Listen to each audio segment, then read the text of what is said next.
David, it feels funny to be sitting in different offices in the same building. Feels like we should be together somehow, but you know, such is the nature of the pandemic. Um, can you hear me fine? I assume. Yes, I can. Yes, I can hear Very you. good. I can see the numbers climbing. We are over, 85 people now on this Zoom webinar. I will, give people another minute or so to join, but meanwhile, I'll say that I'm Bill Valerio, the director of Woodmere, and I am very excited to be here with you, David Bindman, our guest curator of body language, the art of Larry Day. Ruth, I might ask you, and I'm really sorry to do this, but the sound from the phone is kind of picking up strangely to me on my computer. Thank you. That is an easier way for me to speak, but I do want to thank everyone for joining us today, and thank you, David Bindman, for joining us today. The event that we're here for is a lecture from Woodmere's wonderful guest curator, David Bindman, who I will introduce in a moment. But I first want to welcome all of you who are joining us on Zoom on this very cold Saturday afternoon. We are here at Woodmere. I encourage you to please come visit Woodmere this afternoon or tomorrow. We are in the last weekend of an exhibition that has been a dream of this institution's for many, many years, Body Language, the Art of Larry Day. It celebrates the centennial of the birth of the artist Larry Day, who, if he were alive, would be 100 years old, or would have been 100 years old in 2021. He was born in 1921. So in this year, we would be celebrating his 101st birthday. But we're celebrating it with an exhibition that remains on view, as I've said, here at Woodmere until tomorrow. So please, please, please make the time tomorrow to come and see the show again, even if you've seen it once before. But also, I would like to say this is an exhibition that was organized not only by Woodmere, but it was organized together with Arcadia Exhibitions at Arcadia University and with the Rosenwald Wolf Gallery at University of the Arts, an exhibition in 3 parts. At Woodmere, you will experience a little bit of all 3 exhibitions in terms of the focus on abstraction that took place at University of the Arts and the focus on Larry Day's cityscapes that were focused on at Arcadia University. But our main focus at Woodmere is the figurative work of Larry Day. I have a feeling we're going to hear a little bit about all of those areas from my friend David, our guest curator. But first, I want to describe 2 other things very briefly. First, we're very excited that the exhibition is going to be traveling to the David Owsley Museum in Muncie, Indiana. The David Owsley Museum is the wonderful museum connected to Ball State University. I've learned quite a bit about it over the last months, and I'm really looking forward to visiting that museum for the first time. The show will be on view at the Owsley Museum from February 24th to May 21st. So if you don't make it to Woodmere tomorrow, you'll be able to go to Muncie, Indiana and see the show. Another very, very exciting part of this celebration of Larry Day is an exhibition at the Gross McLeaf Gallery. And many of you may know that Larry Day showed his work at the Gross McLeaf Gallery in the 1970s and 1980s, and maybe a little bit beyond that. And it is wonderful to see the newly renovated spaces of the gallery. The whole top floor, the third floor of the Gross McLeaf Gallery on 16th Street, right here in Philadelphia, is dedicated to Larry Day. And there are some absolutely spectacular paintings there that I lust for. And before I introduce David, we're going to switch our cameras across town, and we're going to get a little peek at the show at Gross McLeaf, which extends through next weekend. So you've got only till tomorrow to come to Woodmere, but you can get to Gross McLeaf by next weekend, and I hope everyone will. And so with that, let's cross our fingers that the technology works, and we're going to switch our Zoom over to Center City and to my good friend Rebecca Siegel and Morgan Hobbs, my good friends at Gross McLeaf Gallery. Here goes.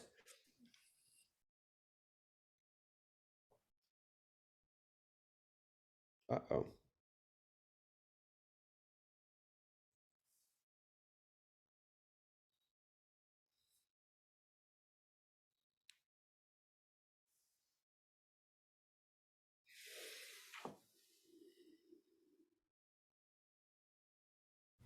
Hi, everyone. Thank you for joining us. Rebecca Siegel. I'm the owner and director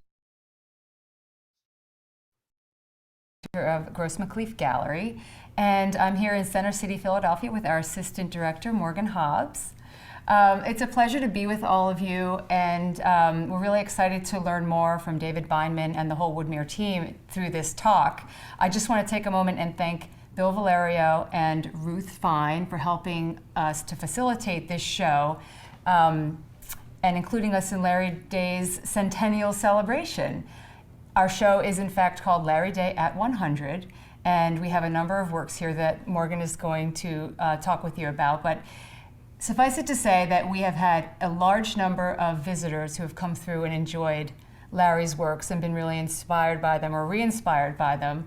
And so also we have enjoyed connecting with them day in and day out. When we get our coffee, we get to say hi to all these beautiful works, so it's been a real pleasure. Yeah, so little known fact, Larry Day showed with Gross McLeaf Gallery in the 1970s and 80s, so it's wonderful to have his work back within these four walls. This show includes a variety of Larry's work, many different powerful aspects of his career, including the abstractions, architectural works, and figurative paintings. It's kind of a broad range from the 1950s to the 1990s, and it includes 7 oil paintings and 15 drawings. It's like a mini retrospective, actually. It certainly is. So you'll get to see a little bit of everything here. Luckily, we're open, the show is open for one more week, so we're here through Saturday, January 29th, and if you don't get a chance to come in, we do hope that you'll take a look at the show online, which is at grossmcleaf.com. So thanks for including us.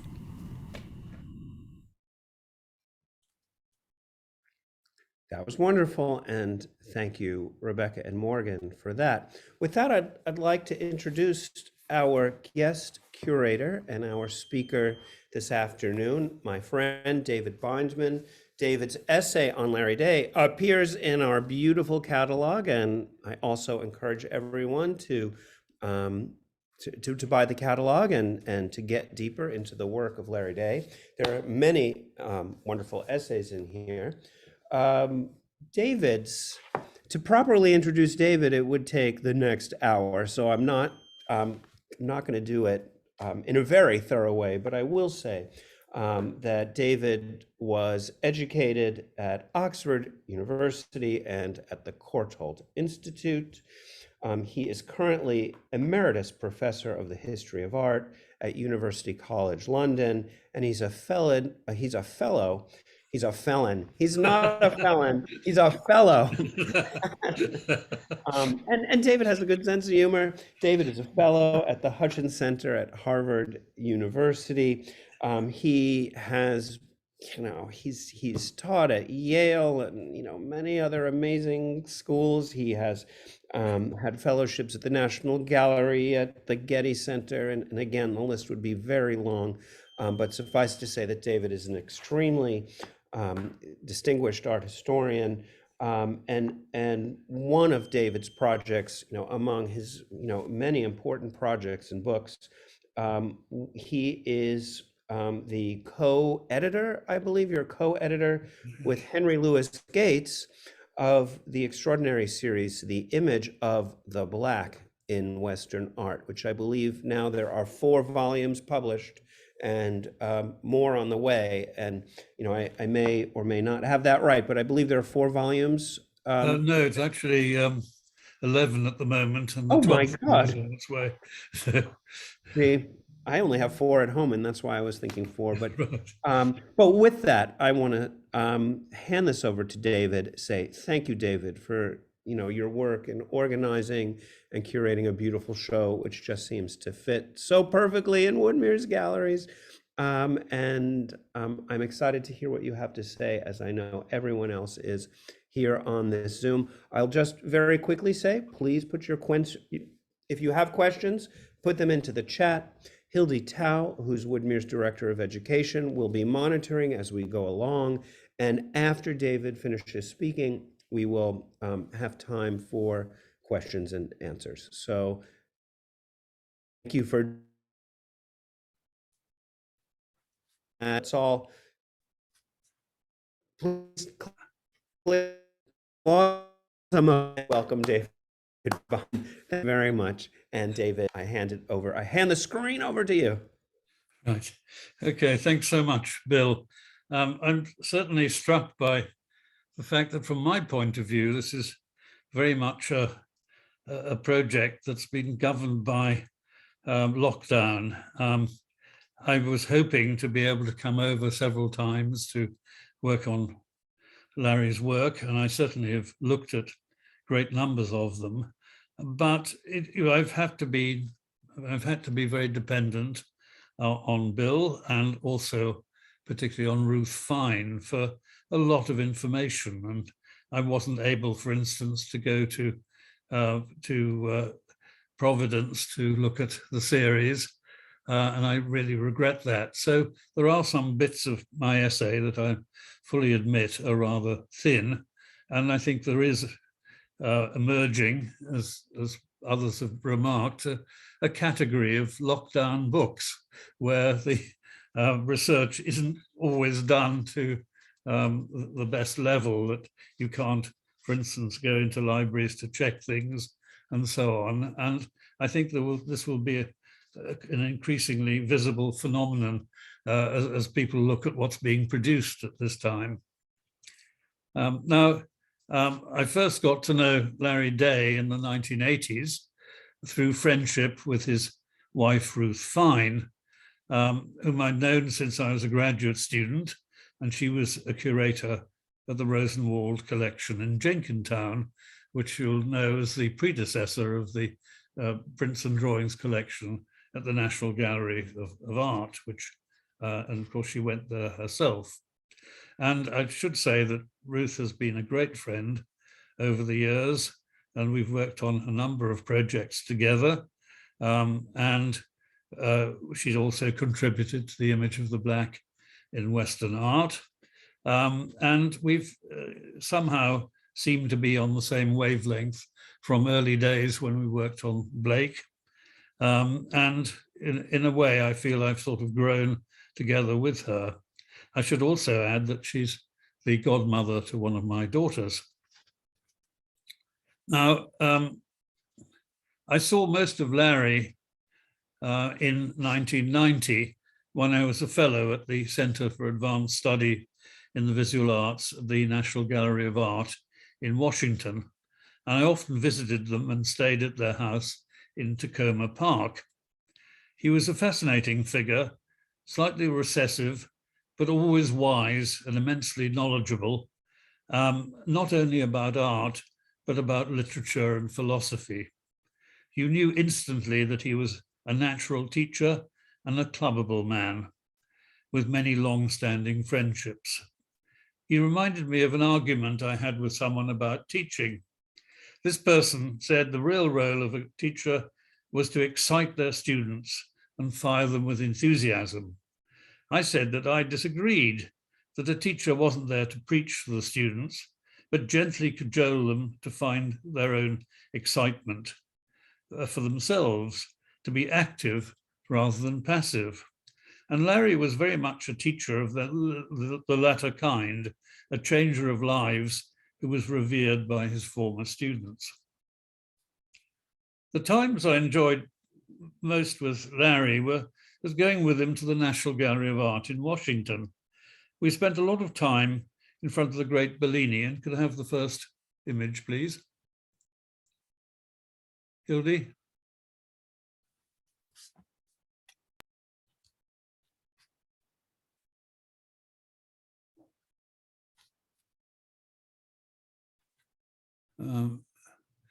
Yes, that's it. Thank you. Yes.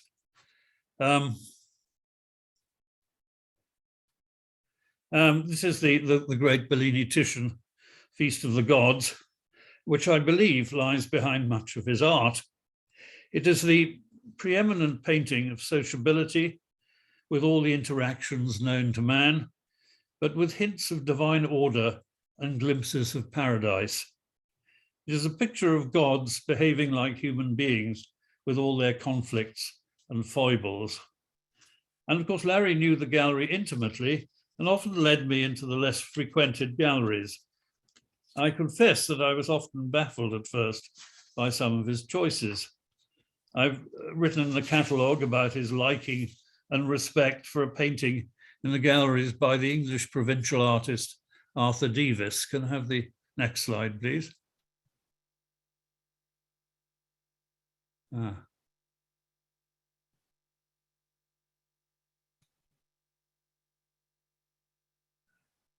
It's not coming up.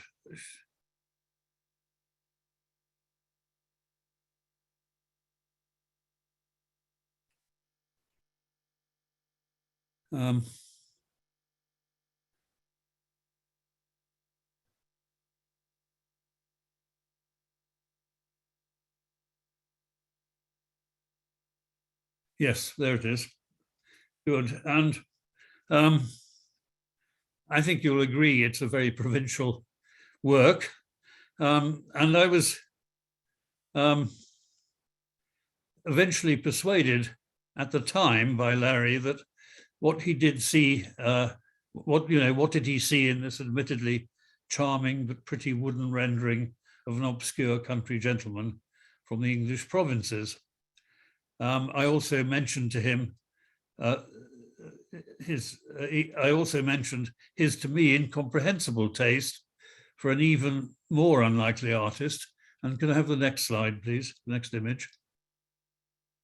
Yes, this is the late 19th century English etcher Hedley Fitton, who specialized in rather woolly images of Gothic buildings, but who can say what future generations may make of him? Now, Larry Day's art is all of a piece with his personality. That is to say, it is philosophical, reflective, and perpetually in dialogue with his artistic predecessors, not in an imitative or subordinate way, but in an animated conversation with them that brings out his own originality of vision, a certain cussedness, and a love of irony. He did not want to be understood too quickly.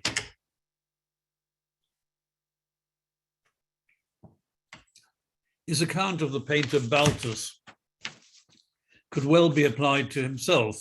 He is, and I quote, a consummately reflective artist. Every inch of his paintings appears to have the most scrupulous attention. Nothing seems to have crept in unawares, and no form seems casual or tentative. After his studying at the Tyler School of Art, Temple University, by the mid-1950s, Day had settled into a distinctive form of New York type abstract expressionism that led him to spend time with such artists as his particular friend, Franz Klein, and also Willem de Kooning. The abstract expressionists were, as a group, much less uniform in practice and purpose than Clement Greenberg had us believe. There were those who insisted on pure abstraction as a unifying principle of their art, often with strong religious undertones, like Rothko and Barnett Newman. But others, like de Kooning, who never lost touch with place and nature. Day's paintings of 1955 to 1960 are clearly abstract expressionist in their open gestural handling, but they're not really abstract paintings. I'm going to have the next image, please. They explicitly refer to undergrowth and bushes, creating a tension between gestural brushwork and natural features, giving a vibrant surface to the painting. Though Day had much success with these paintings, and they are terrific, I think, in 1962, he quite suddenly abandoned abstract expressionism in favor of figuration, making a free copy of a painting by the 17th century Dutch master Jan Steen of A Merry Company. And can I have the next image, please? Though it does not employ Steen's minute handling and is still broadly painted, it is full of human interaction and drama. He then made a further move away from broad brushwork towards an emphasis on drawing an outline, in which tightly drawn and thinly colored contemporary figures enact dramas that in varying degrees evoke old master paintings. At about the same time, he began to produce very distinctive architectural paintings in which unpopulated scenes in Philadelphia and Washington, D.C. Are painted in a formal and linear manner. And can I have the next image, please? This time, as he had done from the beginning of his career, he made copious drawings for the figure paintings, in some cases in separate series, but many fewer for the architectural compositions. Such a dramatic and total shift in his practice as a painter requires some explanation. 1960 to 62 were years of crisis for New York abstract expressionism, which had by then ceased to be avant-garde, but had become what someone called a mandatory world style, even promoted by the CIA as symbolic of American freedom. And you can read that in my friend Serge Guilbeault's book on how New York stole the idea of modern art. At this time, there was a growing sense that abstract expressionism had lost touch with real life and had become a rarefied practice, appealing only to elite aesthetic taste. As Day put it succinctly in a later review, it's again this and that, rather than just this or just that. The feeling that the pure aestheticism that characterized Greenberg's view of painting, though not of the artists he claimed to speak for, was insufficient, had been growing through the 1950s among American artists and abroad. It burst out in the early 1960s in an emphatic engagement with the day-to-day world of advertising and consumerism in pop art, especially in the work of Andy Warhol.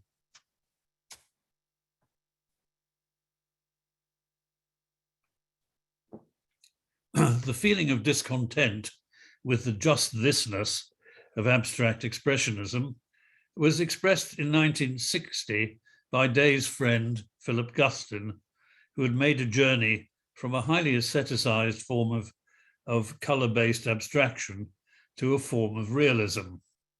And I quote, "There is something ridiculous and miserly in the myth we inherit from abstract art, that painting is autonomous, pure, and for itself.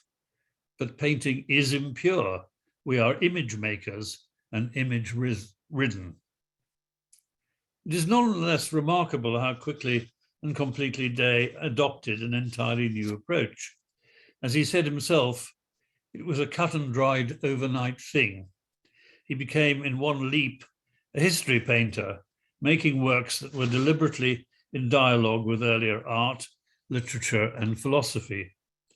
his breadth of mind was at last able to be fully expressed in his art, which has now become a cumulative process carried out through preparatory drawings and a meditative approach to the canvas. Can I have the next image, please? If we look at what I believe to be Day's masterpiece, the poker game of 1970, belonging to this museum, and the preliminary drawings, we can see the force of his claim for being a painter of this and that. As he said himself, I'm not a mess of things, but one thing that incorporates all these things. And so all these experiences, the way one looks at work, the way one looks at one's own work, the way one looks at other work, I've always felt that looking at, say, a painting by someone is as creative an act as painting a painting. So it all fits together that way. I would say that is the key to me, if there is such a thing. In contrast to the spontaneity of his abstract expressionist phase, he now works out a composition through many stages, making explicit references to his forebears. There is the homage to Cézanne's a great painting of the card players in the Barnes Foundation. And I show a slide. Can I see an image of it? I should hardly need to show this, but anyway, there it is. Then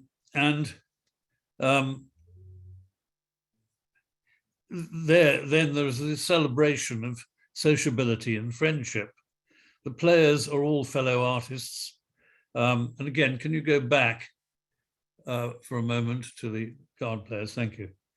The players are all fellow artists, highly individualized and self-contained, but also unified in camaraderie and mutual regard.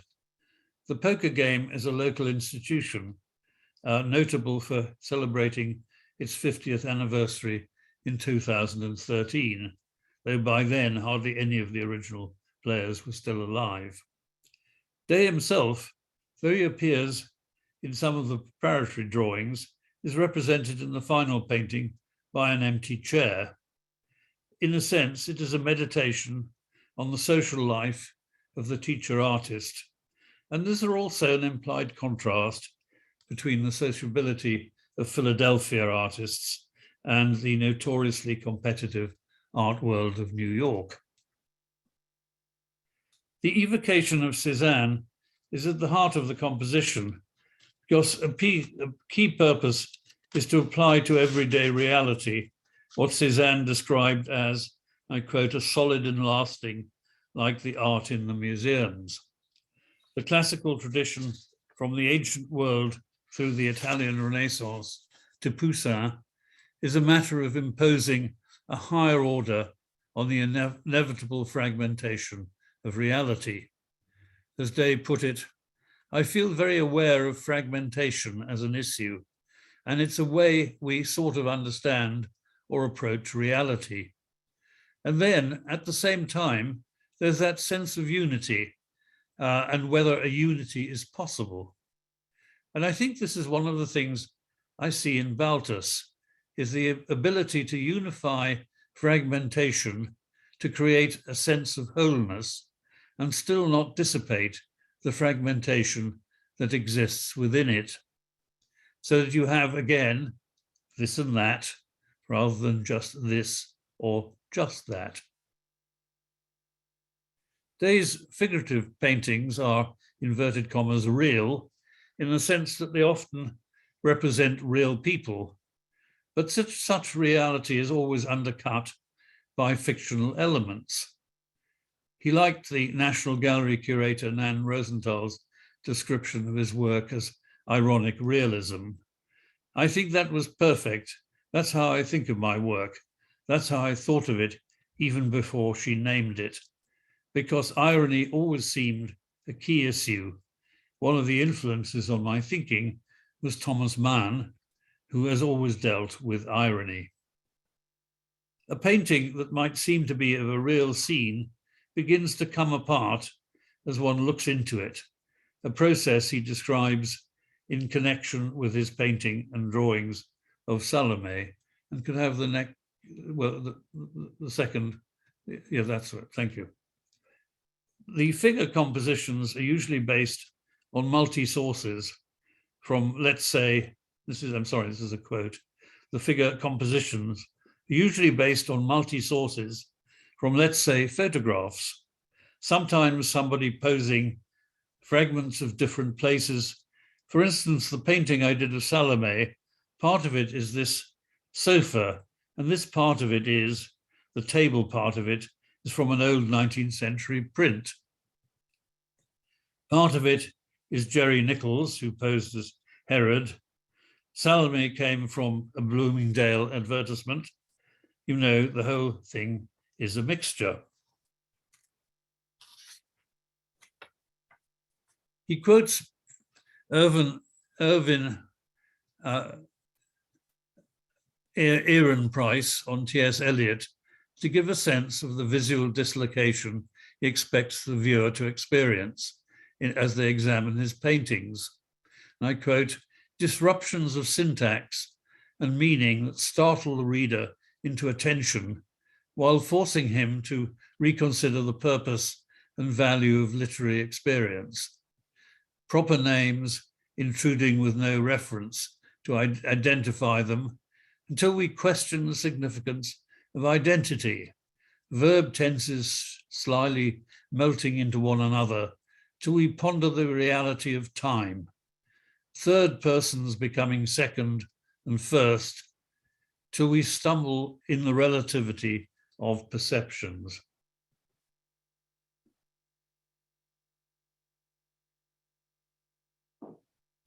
Can I have the next image, please? The painting group of 1967 shows a gathering of a large group of friends, mainly married couples with children, with Day at the center, with a canvas that contains a double portrait in progress of artists Natalie Charkov and Mitzi Melnikov. And I was very pleased to see that painting, the actual painting, in the exhibition in the gallery. But then among the repertory company of his paintings, is the figure of the then famous 1960s Italian actress Monica Vitti, and you can see her third on the left. Her presence subtly emphasizes the fictional nature of the painting, but it also raises the question of Italy. If Monica Vitti represents the new modern fashionable Italy of the great filmmakers, then the formality of the painting refers to earlier Italian traditions. As he noted, then the artists I was closest to are people like Pirro della Francesca. And can I have the next image, please? Morandi, you know, that quiet Italian, sort of calm balance, is the one that I feel is my heritage, you might say. And so I'm sort of drawn to that.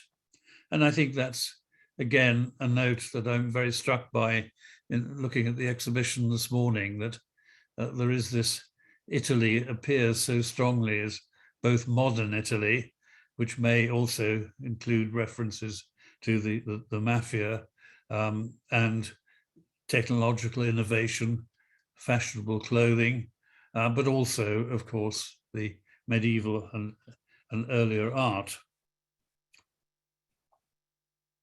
The participants in the painting, in fact, can I have it back? Yes, thank you. Participants in the painting exist within their own worlds and do not interact with each other. The effect is like a pre-Renaissance painting in which the figures seem slightly awkward in themselves and quite detached from each other, though they are all connected by friendship, marriage, or parentage. And in fact, that's Ruth Fine, you'll see in the foreground, talking to the cat. As Day notes, something slightly stiff and awkward about the figures is something I've always been drawn to, as if they're not quite comfortable in there. For instance, I've always liked the figures of Dirk Boots or Bouts, because there's a kind of stiffness about his figures.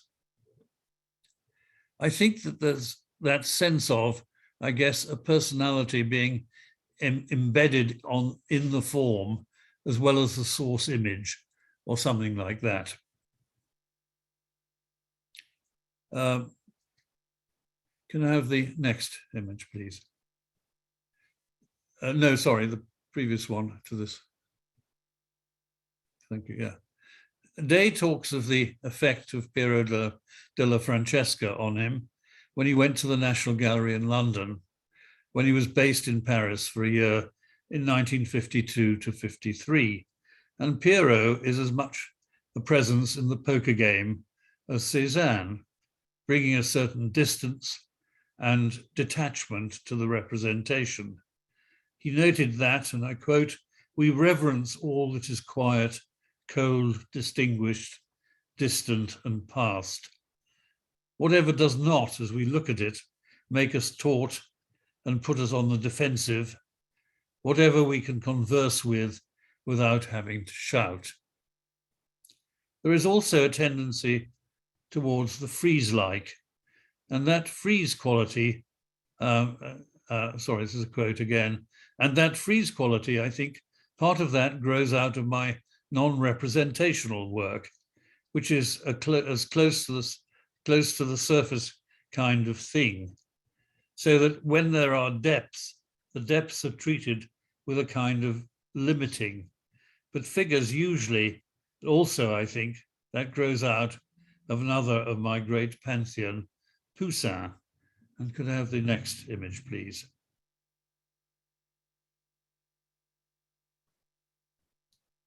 And here I show a Poussin in the Philadelphia Museum, which you would have known well. I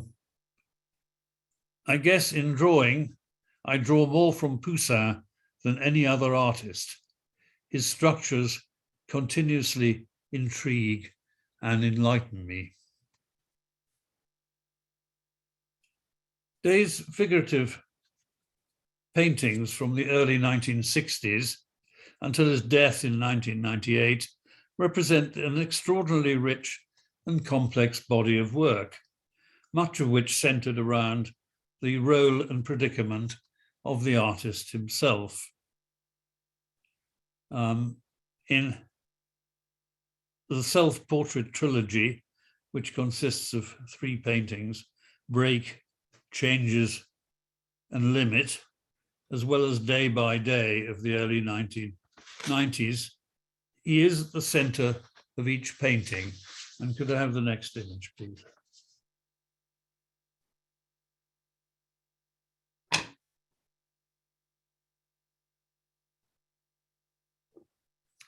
In Changes,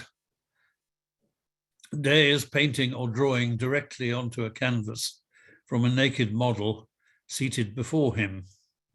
Behind him is the figure of a female student who is against the background of a huge wall-sized unfinished painting of a bacchanal referencing the 16th century Italian mannerist Rosso Fiorentino, of numerous naked female figures, while there is another less animated wall painting behind the seated model, which references the 16th century Flemish artist Joachim Uterweil. At least I think that's how you pronounce it. But according to Day's interview with the Archives of American Art, the painting is based on a specific allegory. The painting on the left wall is, I quote, an Italian mannerist work, and the one on the right is a Northern European mannerist work. And it's interesting that John Hollander refers to him as adopting the personality of a mannerist artist. He goes on to remark that one of the things about my figure paintings is that they have a lot of symbolism and so on, conscious symbolism. So this, the painting on the left, was representing my father, the Italian. This one on the right, representing my mother, who was in fact Scottish. The model on the right, representing life or something outside, and this figure on the left was a former student of mine, so it represents my teaching. This dark area represents the abyss between the drawing and reality. And I suppose he means the sort of view into the darkness in the background in the middle. Yes, this dark area represents the abyss between the drawing and reality that the drawing tries to bridge. So these were all conscious things. I like to think as much as I can, knowing that beyond the thinking, there are things you're never going to, that other people discover, and so on. Despite the seeming reality of the scene, it is a fantasy that contrasts the mundanity of his painterly activity with the imagined world of the classical tradition, with its uninhibited grandeur and sexuality. And there is, as always, a sly humor in the contrast between the real life of the painter and the visions to which he aspires. And there's, I think, even something slightly comical about his figure in a kind of self-deprecatory humor that he applies to himself. The contemporary artist, at least, is no longer an omniscient creator, but a social being whose different environments contribute to his art. So it's, I think, interesting that you might see it as a very egotistical gesture to place himself at the center of the paintings, but he's very much not a kind of Picasso-like sort of hero of his own myth. His vision is the very opposite of hermetic, drawing together the comradeship of the art school, ordinary social gatherings, the studio as a place of interaction, the role of models and students. Yet there are also precious elements of imagination, even fantasy, in the performance of art. As always, life and art are full of contradictions, and these give both their animating force. The architectural paintings present a separate genre within Day's work, and are the subject of a special exhibition, which I've called Absent Presence. And that's at one of the other galleries. These paintings are invariably without figures, though human activity is usually represented in some way. And could I have the next image, please?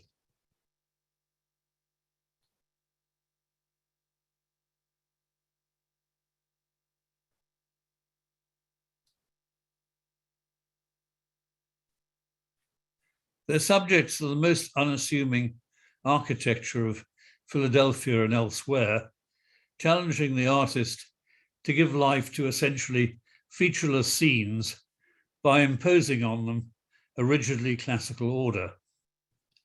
Though I did not talk to him about it, I'm convinced that he was influenced by this amazing painting you see on the screen, which is the Ideal City panel from the 1480s Italy, attributed to Fra Carnevale in the Walters Museum in Baltimore.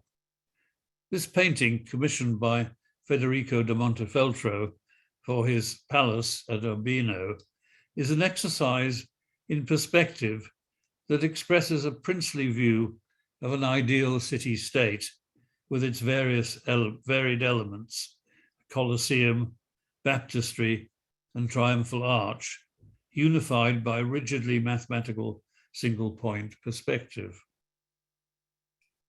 Can I have the next image, please?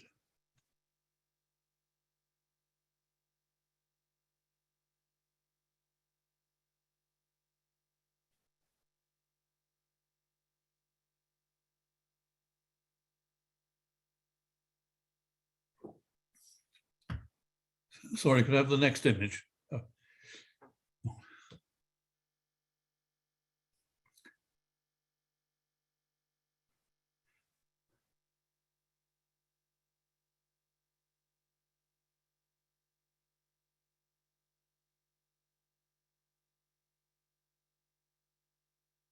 Yes, yes, thank you.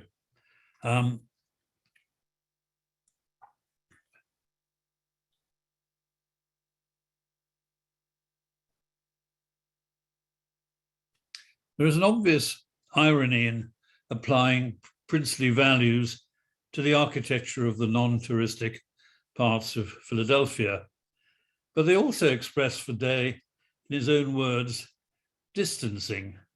I guess there is a sense of loneliness or solitariness that I feel emotionally in tune with. That sense of, I guess, always being in some way slightly isolated as being part of the human condition from my vantage point. So I think that comes through in the paintings without figures in them. They also have meanings quite different from the figure paintings. And I quote again, and it is a totally different activity for me than the figure paintings, which is another kind of thing. In the sight paintings, it's like every part of it is in some way directed to the viewer in terms of creating an entity of some sort that illuminates. In the figure paintings, every part of it is detected within itself, illuminating that which is occurring there.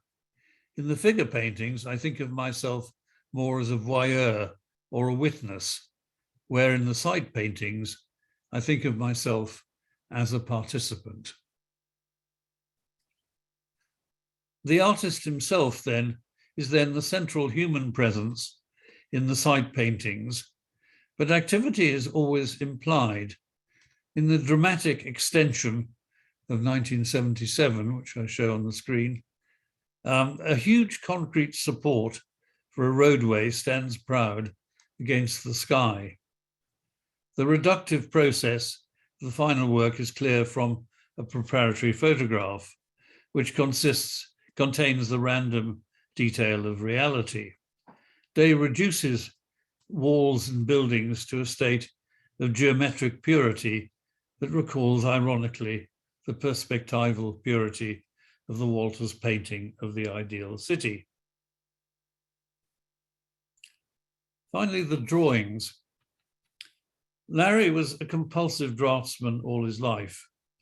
He made sketches on any piece of paper around to finished works, some from his imagination, others from masters of every period.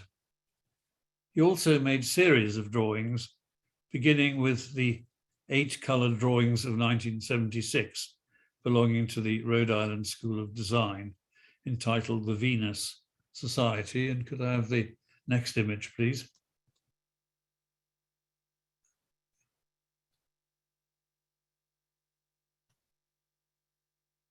And there's again one scene in watercolor, and you can see that again downstairs at the museum.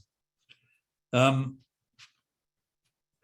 ending in the year he died with 10 detailed drawings entitled Elegy, which are also in RISD. The Venus Society is a series from the 1960s that Day conceived in watercolor with pencil underdrawing. It has a seemingly clear narrative with titles for each one that tell the story of the society from its foundation through its discovery of a rival society to its eventual merger. The scenes are set evidently by the Mediterranean, and the society involves more women than men. Though there are tensions between the two different societies, they're eventually reconciled and merged, celebrating with a dance. And the label on the next to them in the gallery, in the exhibition, connects this with visions of, well, utopianism, I suppose, of the 1960s. Day's later drawings show an intense engagement with series of etchings by G.B. Tiepolo, which we know he saw in an exhibition at the National Gallery of Art in Washington in 1972. Can I have the next image, please?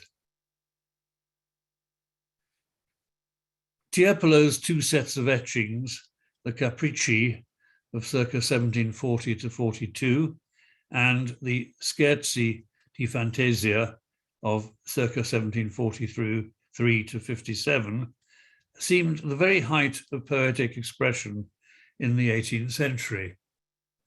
They refer to biblical and classical imagery, but do not have identifiable subjects. They explore the vanity of human ambitions.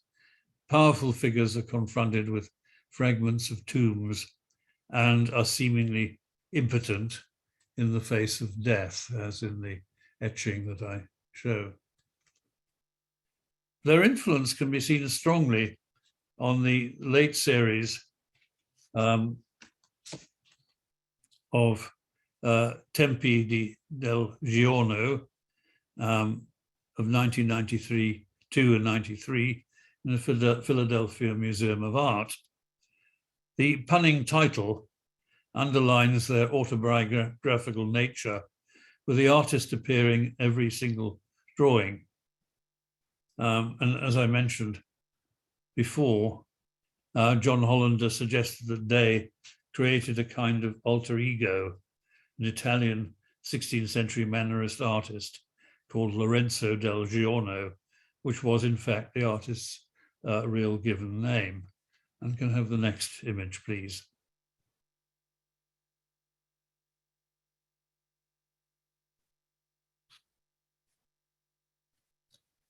The series is in tune with, the series is a profound meditation on the role of the artist and his relationship to past art, and of all our relationships to the past, the central theme of his painting. In Day's series of drawings, entitled Caprices of 1997, belonging to Holland's University, the poetry lies precisely in the uneasy confrontation of difference that raises questions of the relationship between art and life, and between the present and the past. So, for example, the Caprice number 1, which I show on the screen, shows in the center a magnificent Ottoman potentate offering charity to a Greek philosopher or hermit saint in a grand interior with a semi-ruined classical city behind.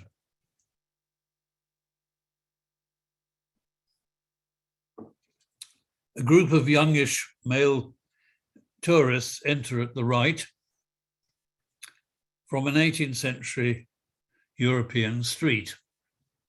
Their very incongruity commenting on our ambiguous relationship towards the past. There is much more to be said about his drawing series, but I'd like to end by focusing briefly on one of his latest paintings in the exhibition, and that's Dialogue of 1992. And can I have the next and final image?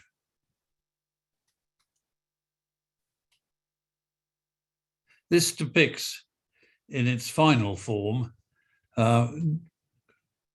Day and his friend Mervyn Richard, then head of exhibition conservation at the National Gallery of Art.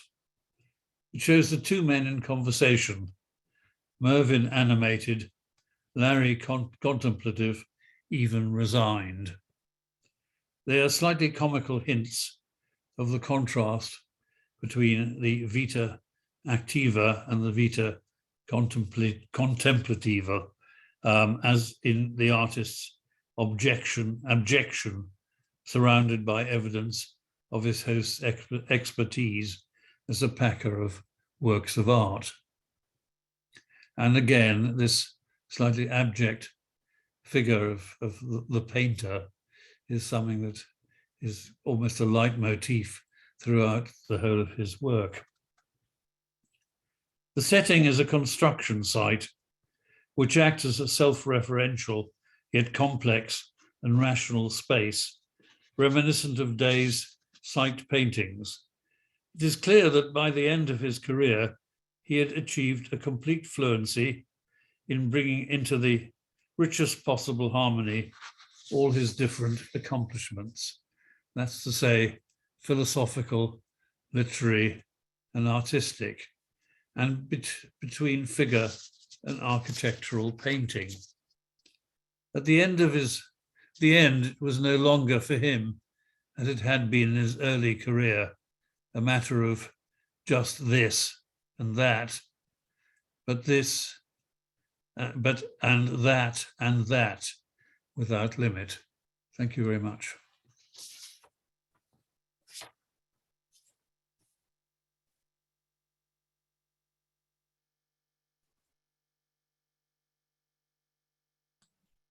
So David, we do have a question. This is Hildy. Yes. From Lindsay. She was looking at the painting group and speaking, she states, speaking of Monica Vitti, was he a fan of Antonioni? Some of his work seems to have the same feel and the emphasis on architecture and themes. Yes, I think he certainly was. And I think that modern Italy was very much about films and about Antonioni and all the other great Italian post-war filmmakers. And I think that would have been the single thing that he would have picked out to represent modern Italy. And of course, it's also very much plays to his sense of irony that work like Antonioni also comes from the same nation that produced Michelangelo and Leonardo and so on, the Italian Renaissance. And I think in a way, Italy, if you look globally at it and, both its modern incarnation and its past, it is full of amazing ironies. I mean, if you just think of Berlusconi, for instance, I mean, the contradiction, or Mussolini, and the contradictions between those people and the great achievements, classical achievements of Italy, and the great creative achievements, then I think this would have been very much in Larry's mind, yes. Thank you. There's also a question from Bill, who many, let me just say before I ask you Bill's question, many comments and thanks for an excellent talk. This is wonderful. From Terry, wonderful to see you, David. Thank you for your insightful comments about these marvelous works by Larry Day. So Bill and Ruth are both congratulating you as well. But Bill asks, what do you think is the most important aspect of Larry's work for art historians and artists today? Gosh, that's quite a difficult one. I think, in a way, I suppose the most distinctive thing about him is that he doesn't see painting as a hermetic activity, as being sort of needing to be true to itself and nothing else. his range is always much more cultural. And it's interesting that in several of the quotations that I gave from his interviews, he often invokes literature when talking about his paintings and ideas derived from literature. I think that it actually opens up the possibility of an artist being a sort of universal intellectual, which is by no means a fashionable viewpoint at all. And he really, in a way, undermines the kind of heroic avant-garde artist. Again, thinking of Picasso, someone who is, enormously, not only heroic and adopting heroic postures, but also being, sort of sexually voracious too, a kind of Superman. And in a way, I think Larry's work provides a wonderful and enormously witty critique of that kind of view of the romantic artist, the romantic heroic artist. I mean, in a way, I think he is heroic, was heroic, but he does it again with enormous wit. I mean, you can see him as a kind of lonely artist, and he does often refer to the loneliness of the profession, but he doesn't do it at all in a self-aggrandizing way. He does it with an almost comical modesty, really. So I think he can offer a path. I mean, there was when I was young, I taught a lot in art schools, and there was a very big issue about whether artists should be taught anything but art. And art history was made compulsory in art schools, which was great for, when I was young, for getting jobs, and it was fantastic from that point of view. But there was always this resistance, saying, well, art historians know nothing about art. They've got nothing to say about art. And as for people in literature departments, what do we need them for? But then there always was a stream of people who also, of artists who had respect for wider culture and were often extremely well read. And I think that in a way, Larry represents this, artist of very wide culture and a deliberately unheroic vision of the artist as creator. I mean, he's clearly very much a creative artist in the best sense, but he's not one who is, pretending to be Superman or even Picasso. I want to apologize. Actually, that question came from Tessa, who played a big role in this exhibition as well. Bill is on, but we have another question from Jessica Smith. Thank you for your marvelous presentation, Professor Bindman. With the tremendous precision in the architectural landscapes or figurative or figure painting that use an aggregation of elements from different sources, I am wondering whether Day used photography as a resource and guide in his work or a part of his practice in his own right. Yes, I mean, he does use photography quite a lot. And there's one particular painting, I think it was a group, where the photographs are several photographs on display next to it in the gallery. And you can see that he's taken several figures quite directly from photographs. And I don't know whether, I imagine he took them himself, I don't know, but I don't think they ever had a kind of formal, sort of position in his work. I think that they were, just one element of, and he says himself that, that he also liked images taken from advertisements as well, Bloomingdale's, and so on. So there's an interest in pop art as well there, or popular imagery anyway. But I don't think he sort of fetishized photography or saw himself as a photographer in any way. I think that he's just simply very voracious in the kind of sources that he uses. Yeah. Here comes Bill. If I can, Ask the question that you posed in the chat.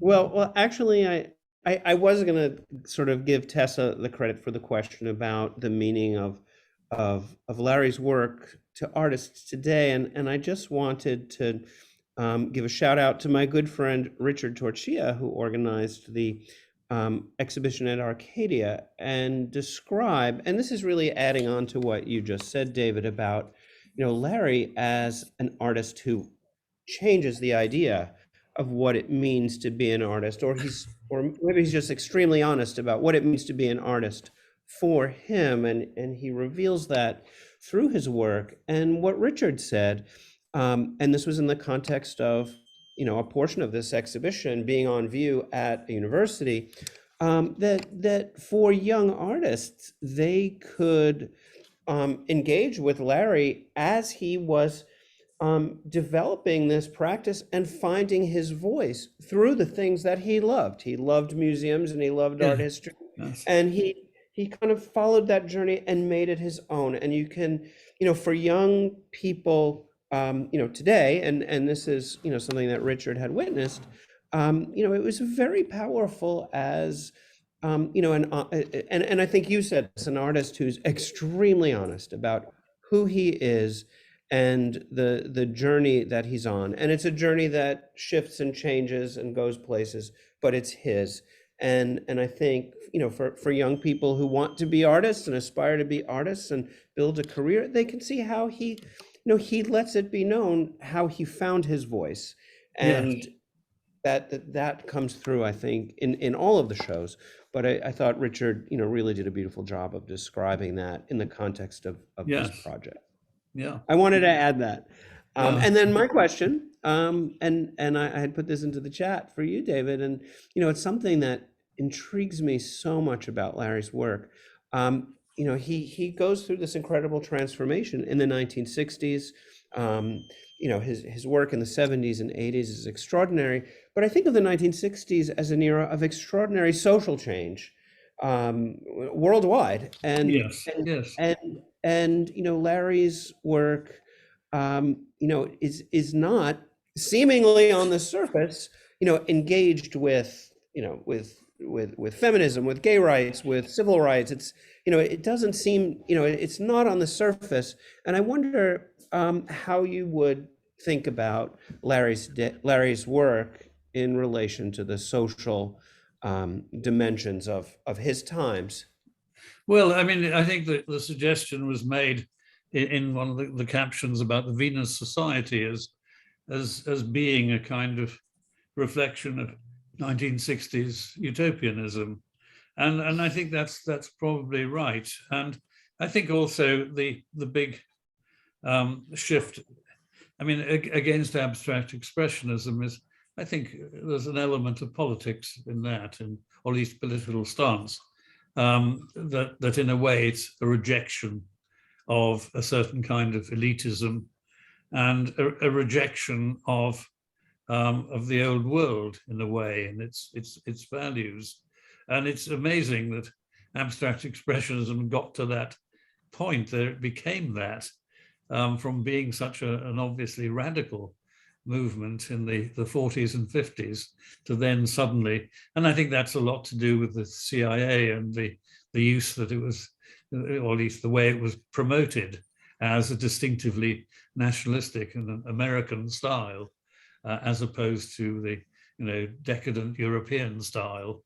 And I have to say that, I mean, I was just starting my career in the mid-60s, and I was very, very taken with abstract expressionism, and it seemed, at least looking at it from an English point of view, to be a really radical movement. And it seemed particularly radical in relation to a lot of British art that was going on. And I really, I have to confess, bought into this completely, and I used to teach it as well in art schools. And then there came a moment, and I think it must be, I've tried to date it, and about 1967, when Charles Harrison, for instance, who I became very friendly with in his last years, even though he moved away, he actually been a big promoter of Jackson Pollock, and then he very suddenly made this switch around then towards, well, art and language, which is again very esoteric and very philosophical kind of, well, if it's art, whatever it is anyway. And I look back to my own career, and there suddenly seemed to be a point at which abstract expressionism had sort of played itself out, and it no longer seemed, you know, what one wanted to teach or what one wanted to work on, really. And I think there's something going on in the late 60s and at that time, and that you can begin to look at Larry's shift in a wider context. And I think there's also another element that needs, I think, a lot of work doing on is this rise of religion in relation to modern art in the late 60s. And I'm thinking of, you know, Dominique de Menil and commissioning the Rothko Chapel. I'm thinking also of Barnett Newman and his series of the Stations of the Cross, that suddenly there seems to be a highly spiritual element. That, of course, is completely against what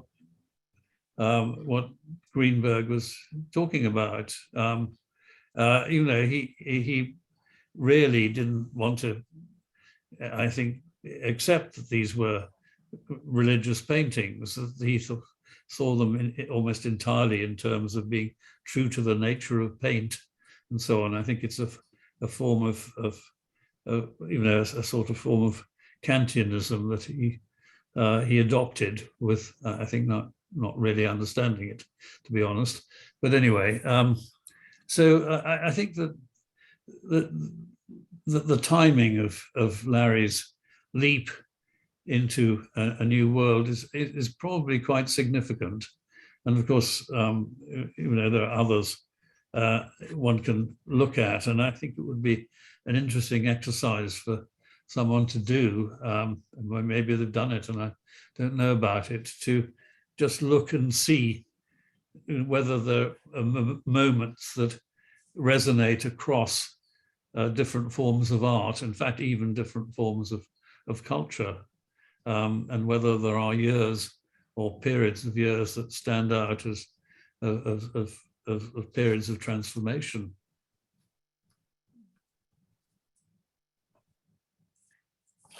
There is one more question. Yes. Did you and Larry discuss the influence of Edward Hopper on his work, and the influence that Hopper may have had on the painting extension? Well, I mean, I think, the second part of the question, that seems very plausible indeed, and I think that's, you know, quite a big insight. But the answer, did I talk to Larry about that? No, I don't, at least I have no memory of doing so. But I think Hopper would have, it makes complete sense, and it fits very nicely into the mix, if you like, of his figurative paintings. Yes, the sort of idea of the solitary, the lonely figure, or this disconnection between people. Yes. Bill, I don't know if you want to come back on, but I just want to say, David, that the chat room is filled with thanks and wonderful comments and congratulations, and and thanks to you and your insight into Larry Day's work. Well, no, thanks to you and to everyone at the Woodmere Museum, and especially to Ruth. It's been for me, it's been a marvelous journey to get to know Larry better, and to work with Ruth on this. And I should say that an awful lot of the work was not done by me, but was done by Ruth and Bill, simply because I couldn't get over when I wanted to. So I had to leave them to do an awful lot of the hard work. And I'm enormously grateful to them for that. And I've enjoyed every moment of working with them and on the project. Well, I wanted to come back to thank you one more time as well, David, because I just want to send that all back at you and say it was an absolutely wonderful journey for all of us on the staff. And I know Ruth, who's a member of the family here, joins me as well in thanking you for the extraordinary depth and thoughtfulness of the development of this exhibition as a checklist that then, you know, was transformed into an experience that so many people have been enjoying, not only here at Woodmere, but also at Arcadia and at University of the Arts. And I know all of my colleagues join me in expressing thanks to you. It's been wonderful getting to know you and working together, and I hope we can do more projects together. Right, yeah. But thank you, David, so much for a spectacular exhibition and a wonderful lecture today. And thank you. Thank you very much.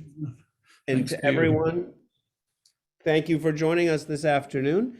And we look forward to many more wonderful exhibitions and Zoom lectures and all of those things, you know, with you together. So with that, I think we're going to leave the video. Unless David, you'd like to have if there's another word you'd like to offer, but no, I mean, just to express my huge appreciation of you and your, you know, your staff, and of course of Ruth, and what a joy it's been. Well, thank you, David. Thank you, Hildy, and thank you everyone who's with us today. And enjoy the rest of this beautiful weekend. Be well.